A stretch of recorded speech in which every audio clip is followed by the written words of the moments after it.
तो हेलो दोस्तों, स्वागत है आज का नए वीडियो में। तो आज हम लोग करेंगे संविधान का मूल अधिकार के बारे में। आज हम लोग क्लास रहेगा।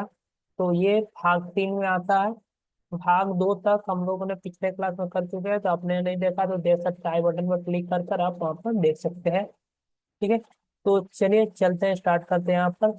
मूल अधिकार। तो इससे पहले आपको वीडियो को लाइक कर दीजिएगा, चैनल को सब्सक्राइब करिएगा। चलिए स्टार्ट करते हैं वीडियो से।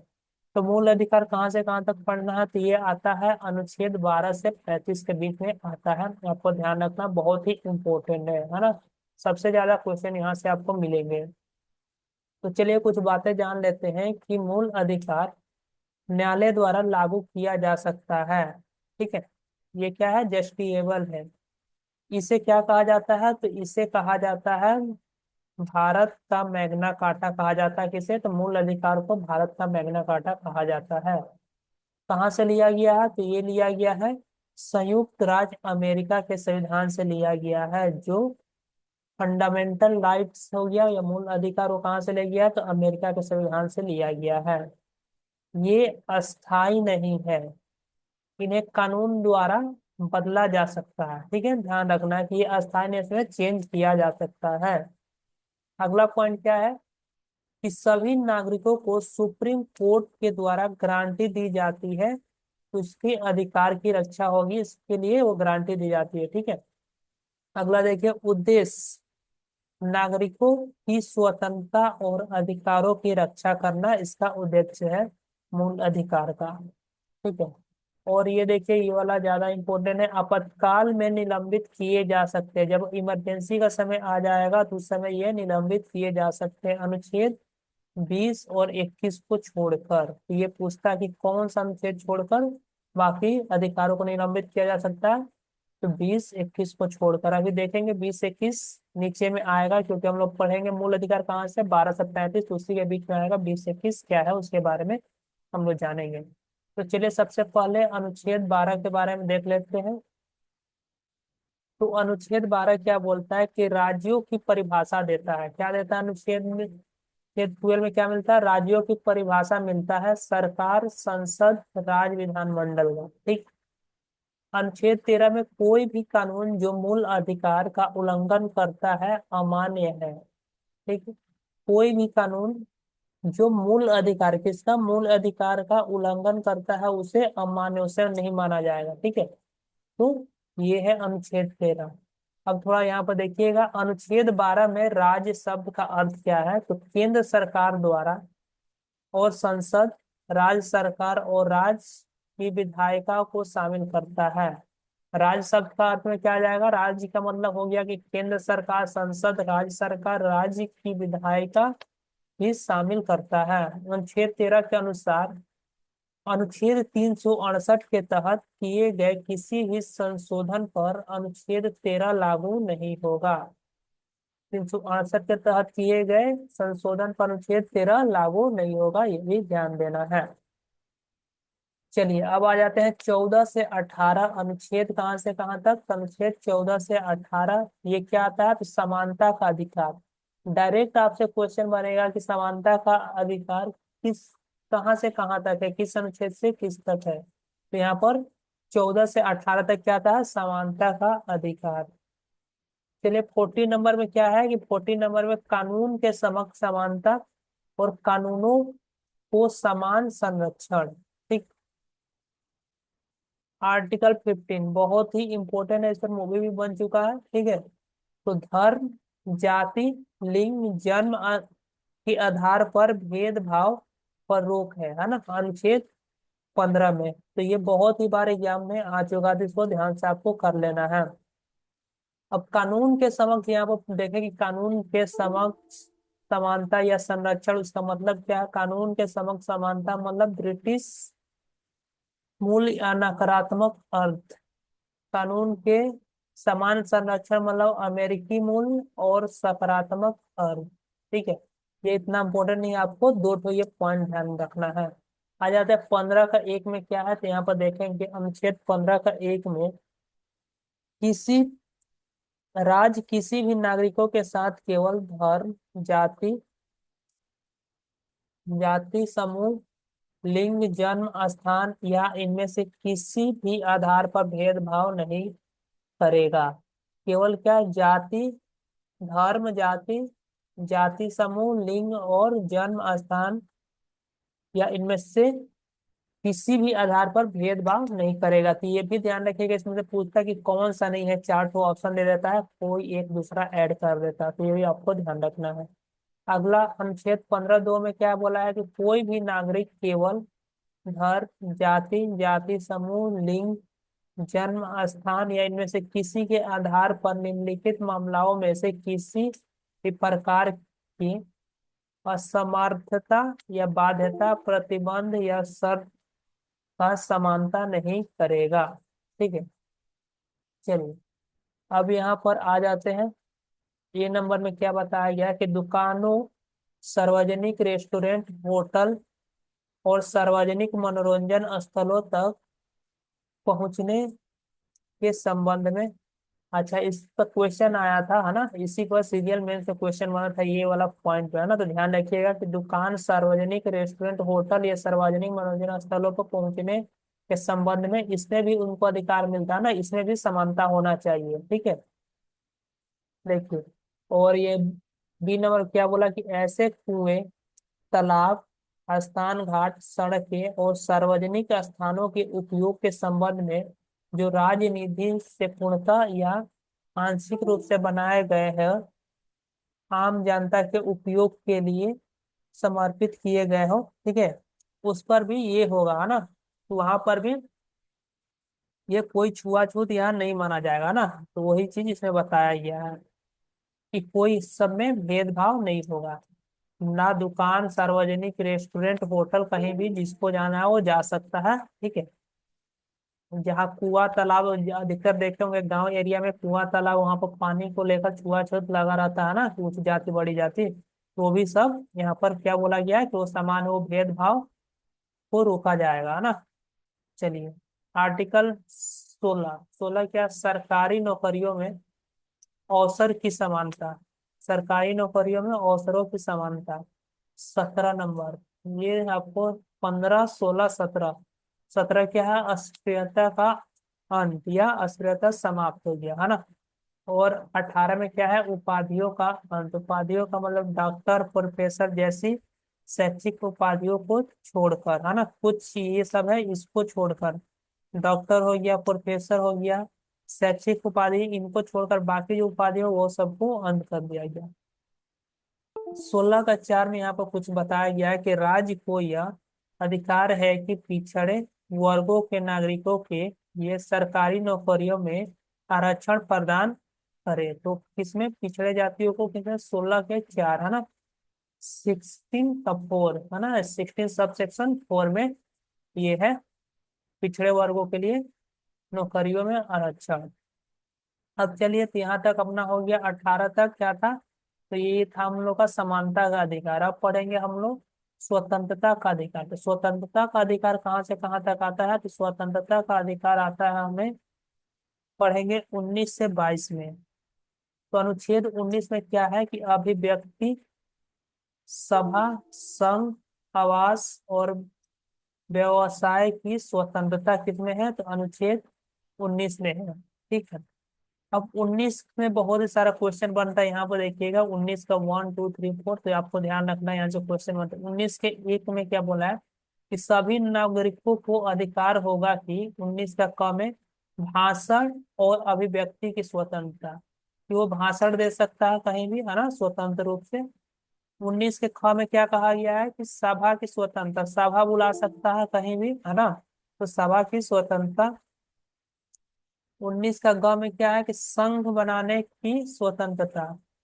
और यहाँ पर घ में क्या है कि आवागमन की स्वतंत्रता, मतलब भारत जो इंडिया है, यहाँ पर कहीं भी आ जा सकता है अपने आजादी से। ठीक है, और ड में क्या है, निवास की स्वतंत्रता। और 6 में क्या है, व्यवसाय की स्वतंत्रता, मतलब कहीं भी इंडिया में जाकर आप व्यापार कर सकते हैं, व्यवसाय की स्वतंत्रता।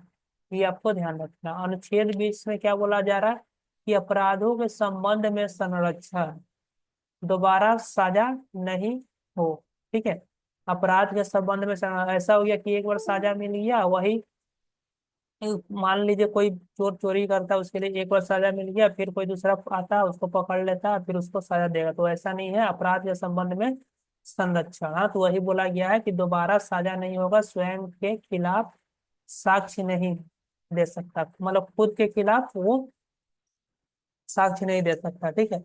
और चलिए अगला क्या है कि अनुच्छेद 21 जीवन और व्यक्तिगत स्वतंत्रता का संरक्षण किस में है, तो उन क्या है, अनुच्छेद 21 में। और 20 में क्या है, अपराध के संबंध में संरक्षण। तो यही क्या होगा, जो मौलिक इमरजेंसी के समय ये दोनों को क्या किया जाएगा, ये दोनों रद्द नहीं होगा, बाकी मौलिक अधिकार क्या हो सकते हैं, रद्द हो सकते हैं, जो हम लोगों ने यहाँ पर पढ़ा था, ठीक।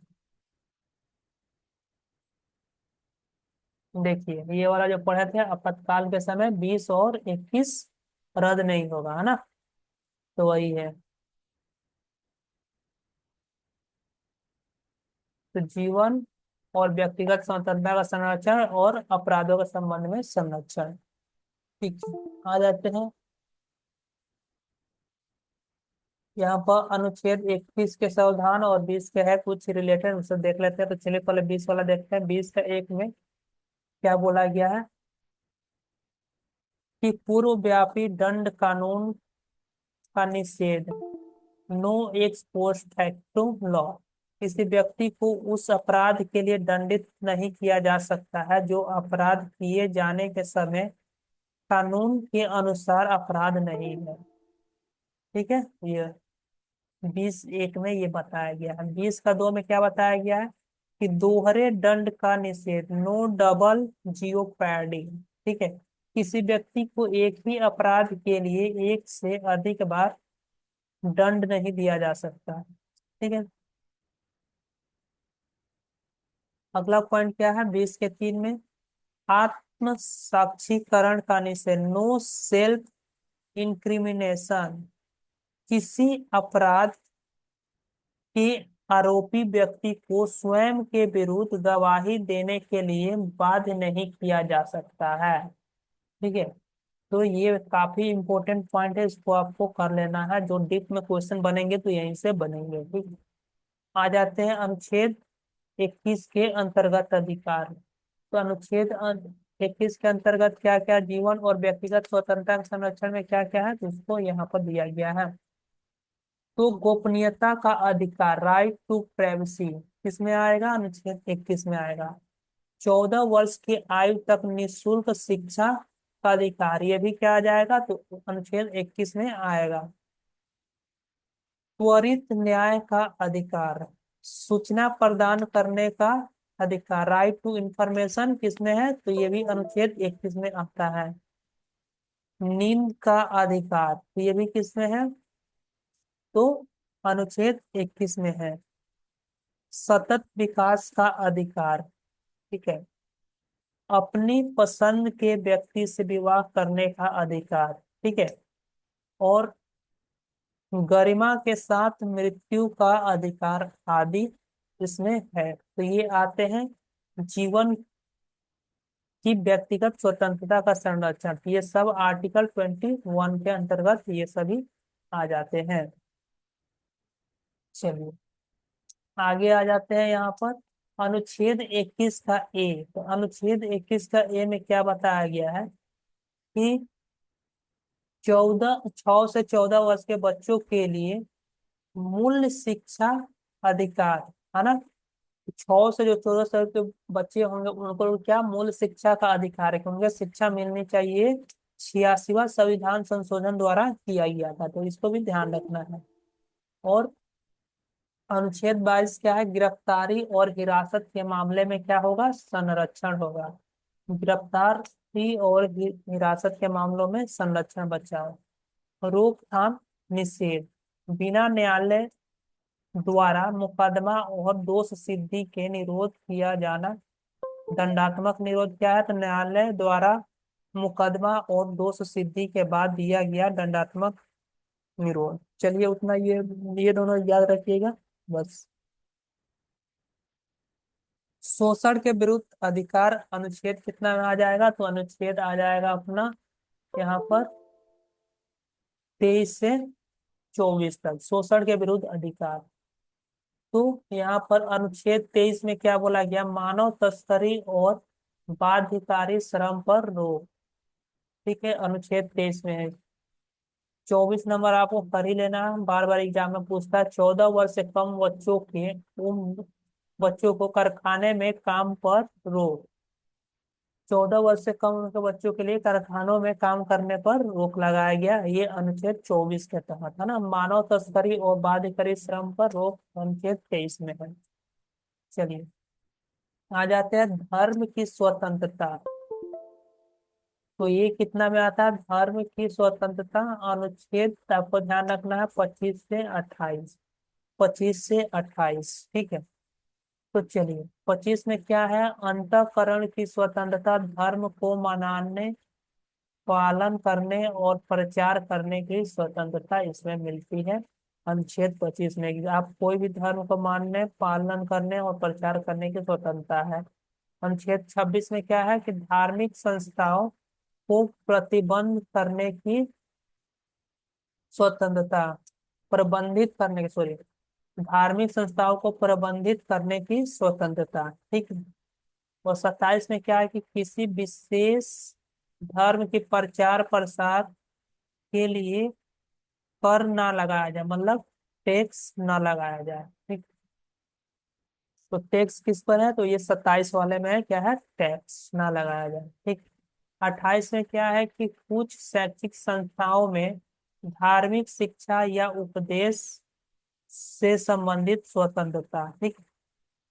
तो पहला में क्या है, 25 में था कि धर्म मानने का, धार्मिक संस्थाओं को प्रबंधित करने की स्वतंत्रता। 27 में क्या था है कि धर्म पर टैक्स नहीं लगाया जाए। और 28 में क्या था कि धार्मिक शिक्षा या उपदेश से संबंधित स्वतंत्रता इसमें है। तो ये था, उससे चलिए कुछ नोट्स है उससे संबंधित।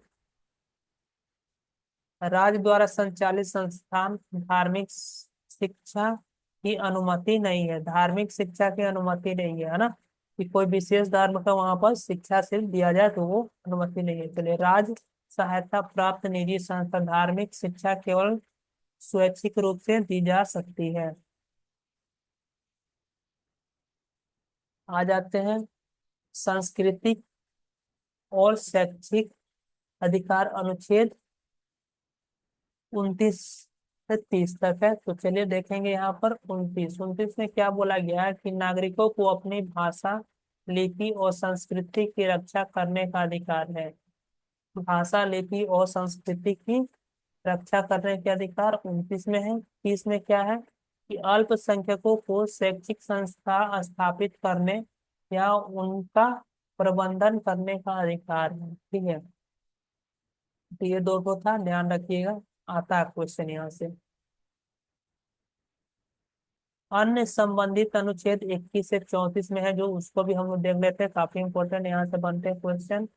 तो क्या क्वेश्चन है यहाँ पर 32, तो संवैधानिक उपचारों का अधिकार किसमें है, आर्टिकल 32 या अनुच्छेद 32, बहुत इंपॉर्टेंट है, बहुत बार एग्जाम पूछ चुका है। 33 में क्या बोला गया है कि सशस्त्र बलों की सदस्यता के मौलिक अधिकारों की सीमित करने का अधिकार। सशस्त्र बलों के सदस्यों के मौलिक अधिकारों को सीमित करने का अधिकार किसमें है, 33 में। देश में मार्शल लॉ लागू होने पर मौलिक अधिकार पर प्रतिबंध, ये भी कौन सा है, अनुच्छेद 34 में है। अनुच्छेद 35 में क्या है कि मौलिक अधिकारों को लागू करने के लिए कानून बनाना, मौलिक अधिकारों को लागू करने के लिए कानून बनाना, ये अनुच्छेद 35 में है। अब यहाँ पर देख लीजिए, इंपॉर्टेंट है यहाँ पर ये सब।